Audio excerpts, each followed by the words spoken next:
नमस्कार. ऑप्शन ट्रेडिंगमध्ये प्रोफेशनल लोक रिस्क कशी मॅनेज करतात चला बघूया. ऑप्शन ट्रेडिंग म्हणजे हाय रिवॉर्ड पण तेवढीच मोठी रिस्क सुद्धा. कॅपिटल पटकन संपू शकतं. मग याचं उत्तर काय?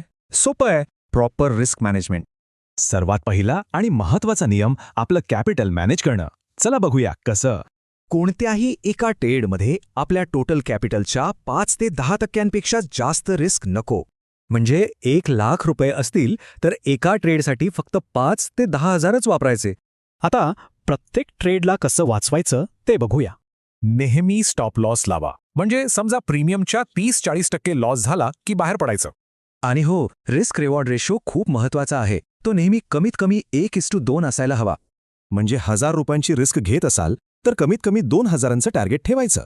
आता बघूया अशा काही चुका ज्या नवीन ट्रेडर्स नेहमी करतात, यांना टाळणं गरजेचं आहे. खास करून एक्सपायरीच्या दिवशी ट्रेडिंग टाळा, कारण टाइम डिकेमुळे रिस्क खूप वाढते.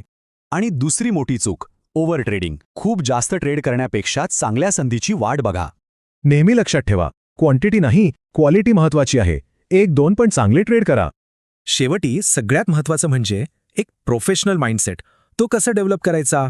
ॲडव्हान्स ट्रेडर्स हेजिंग आणि स्प्रेड वापरतात. यामुळे त्यांची रिस्क आधीच ठरलेली असते.